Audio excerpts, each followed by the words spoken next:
All right, everyone, welcome back. Ready for another deep dive? Always. Today we're tackling the last stand of a hero. And from this outline, it looks like we're in for quite a ride. We're talking legendary warrior, impossible odds, the kind of story that just grabs you and doesn't let go. It's got that classic feel, right? But there's a lot more to it than just a good fight. Oh yeah, absolutely. There's some really interesting layers here. This isn't just some random skirmish. No, not at all. You've got an entire kingdom on the brink facing this tyrant Malik, and his forces are just relentless. It's a fight for survival, but even more than that, it's about freedom itself. And that's where our hero comes in. He doesn't shy away from the challenge, steps up, rallies his people, spends time with them, reminds them what's at stake. There's this line in the outline. He says, we do not fight for victory, but for the right to live free. Powerful stuff. It's not just talk, though. He's putting in the work, strategizing, preparing for the inevitable clash. But one thing that really stood out to me, he's so focused that he doesn't even stop to eat or sleep. Yeah, it's like he's running on pure adrenaline. What do you make of that? Is it just the pressure of the situation, or is there something more to it? I think it speaks to a level of dedication that's almost, well, superhuman. It's like he's pushing aside his own needs, completely consumed by this responsibility to protect his people. It makes you wonder, what toll does that take? What happens when you push yourself that far? Yeah, exactly. And it doesn't stop there. Day one is all action, but as night falls, he's got this moment under the stars. A little quiet reflection. Exactly. The outline mentions memories flooding back, past battles, loved ones lost. That weight must be immense, knowing what he's about to face. To be in his head at that moment, what do you think's going through his mind? Well, it's got to be a moment of reckoning. He's facing his own mortality, the potential consequences of his choices. He's carrying the hopes of everyone, the fear of failure, all of it. And yet, the outline says he finds peace. Peace. How's that even possible with everything on the line? I think it comes from the clarity of his purpose. He's made his choice. And in that acceptance, there's a kind of serenity. He's decided to stand against the tide, whatever the risk, and that brings a peace that's beyond fear.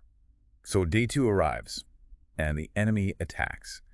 And, they attack hard, wave after wave. His troops are outnumbered, they're exhausted, but there he is, right there with them, pushing him forward. It's more than just strategy at this point. He's an inspiration. But you also see the cost. He's wounded, he's exhausted, and yet he refuses to yield. This is where it goes beyond physical strength, isn't it? It's sheer willpower, the refusal to give up, even when everything's screaming at him to stop. Exactly. And it's not going unnoticed. His people, they beg him to retreat, to rest.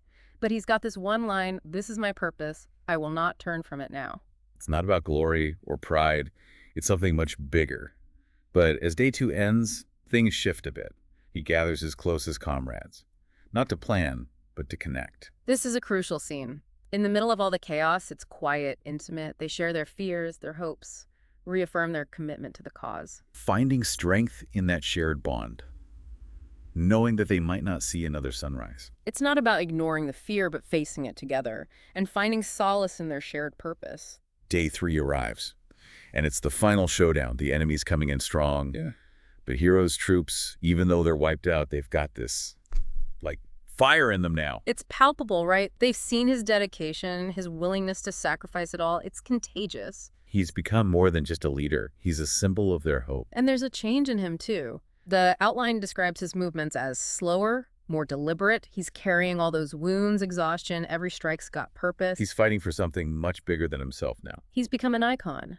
And it all leads up to that incredible charge right into the heart of the enemy lines. So intense, cutting a path towards Malik himself. A moment of pure audacity his warriors follow, completely inspired by his sheer will. And then the duel with Malik, the fate of everything hanging in the balance. Outmatched, weakened, but somehow he finds the strength to take Malik down. But victory comes at a cost. A terrible one. He falls mortally wounded. He knew this was a possibility going in, but he fought anyway. Gave everything, pushed himself beyond his limits, and in that final act, he becomes more than just a victor. He becomes a legend. This is the ultimate sacrifice. His death, though, as tragic as it is, it's not a defeat. It's a transformation. He dies looking at his kingdom's flag, a sense of peace washing over him.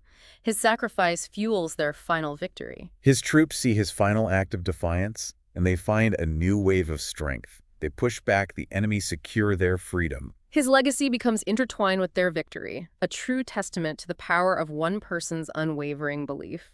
And it doesn't end there. There's an epilogue. The kingdom's safe now. They erect a statue in his honor. His story's passed down, ensuring he lives on in their memory. It shows the lasting power of a true hero.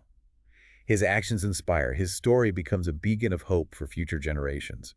It's something we see throughout history, mythology across all cultures. The lone hero against impossible odds, inspiring others with their courage and selflessness. But this story feels different. It's the internal struggle. We see glimpses of his thoughts, his emotions. He's not just an invincible warrior. He's grappling with fear, doubt, the weight of responsibility. He's human. That makes his sacrifice all the more meaningful. That moment under the stars, knowing death is likely coming, but finding peace. It says so much about his character. He's not running from his mortality. He finds purpose in his choice to fight for his people. It's almost like he's made peace with death as part of his mission. The ultimate act of service. And that acceptance frees him to focus on the task at hand, to lead with unwavering conviction. All his actions reinforce this sense of purpose. He's not eating or sleeping, always moving, never faltering in his dedication. Like he's trying to fit a lifetime's worth of action into these final days. He's burning bright, knowing his time is limited. Every action infused with urgency, a desire to make each moment count. It really makes you think about your own life. Your own priorities. What are we fighting for? What are we willing to sacrifice? These are the big questions. And the story doesn't shy away from the cost of his sacrifice. His wounds, his exhaustion, he keeps pushing forward. Even when his people plead with him to rest. It's more than stubbornness. Would you say it's his unwavering commitment? Exactly. He understands the value of every moment, every action. He can't afford to rest when so much is at stake. That scene with his comrades the night before the final battle. Yeah. So powerful in contrast to all the violence and chaos. A reminder that even in the darkest times, human connection, shared purpose can be a source of strength and solace. They're facing death together, but they're not facing it alone. And that makes all the difference. And then the final battle, we talked about his transformation, his movement slower, yet his presence even more powerful. It's like he's become something more than human. He's become the embodiment of their hope, their resistance, every strike infused with meaning, purpose. He's fighting not just with his body, but with his spirit. And that final charge, leading his troops into the very heart of the enemy lines. Nothing can stop it. The culmination of everything he's fought for, everything he's become. He's not just a warrior anymore. He's a legend. And his death, it's not a defeat. It's a triumph. He dies looking at his kingdom's flag, a sense of peace washing over them. He accomplished his goal, even if it cost him his life. And that death becomes the catalyst for their final victory. It becomes a symbol of their freedom, a testament to the power of courage and selflessness. He lives on in their memory, his story, inspiring generations to come. It's a story that really stays with you, makes you think about what it means to be a hero, to fight for what you believe in, even when the cost is unimaginable. It reminds us that heroism isn't always about grand gestures or superhuman feats. It's about the choices we make every day, the courage we show in the face of adversity, the sacrifices we make for the things that matter most. So as we wrap up our deep dive into The Last Stand of a Hero, it's clear this is more than just an action-packed story. It's a reflection on humanity, on the complexities of conflict, and on the enduring power of courage, hope, and selflessness. But before we go, I'm curious about something. We've talked a lot about the hero, but what about the enemy? What about Malik? You mean the ruthless tyrant? Yeah, he's painted as this purely evil figure. Yeah. But is there more to him? Yeah, it's easy to just label him as the bad guy. But stories are always more interesting when we dig a little deeper. Try to understand even the characters who seem, well, irredeemable. Exactly. It's those gray areas that make a story truly compelling. Right. Instead of these flat villains, we get characters with motivations, with backstories.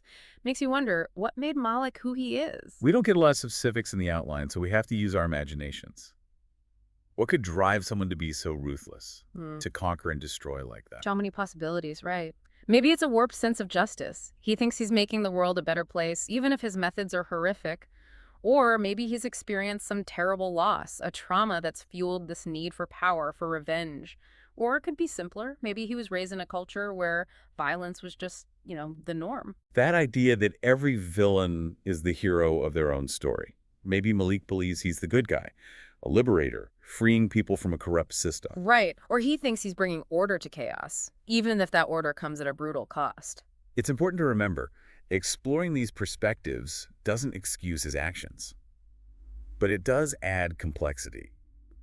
reminds us that even those who do terrible things, they're still individuals with their own beliefs, their own experiences. It makes you think, could things have been different? Could this war have been avoided somehow? What if they tried to talk to understand each other better? It's a good question. Could diplomacy have worked? Was there a missed opportunity for peace? It's something to consider, and it reflects those real-world situations where, well, conflict resolution is anything but simple. There are so many sides to every story, and sometimes understanding those different perspectives is the key to finding a peaceful solution. But in this story, they chose conflict, Yeah. a path that led to our hero's ultimate sacrifice. A tragedy, yes, but also a powerful symbol of hope and inspiration. Proof that even when the odds are stacked against you, courage and commitment can make a real difference. It really makes you think about what it means to be a hero, to fight for what you believe in, even when the cost is, well, unimaginable. This is a story that stays with you. Absolutely. It reminds us that heroism isn't always about those big, dramatic moments. It's about the choices we make each day, the courage we show when things get tough, the sacrifices we're willing to make for the things that truly matter. Well, as we wrap up our deep dive into the last stand of a hero, it's clear that this story goes beyond just action and adventure. It's a reflection on humanity, on the nature of conflict, and the power of courage, hope, and selflessness. And it leaves us with some questions to ponder. How do we define heroism in our own lives? What are we willing to fight for? What kind of legacy will we leave behind? These are questions for all of us, and we'd love to hear your thoughts, your reflections. Share your own stories of courage and inspiration, because ultimately, it's those stories, those individual acts of heroism that shape the world around us. Thanks for joining us on this deep dive, everyone.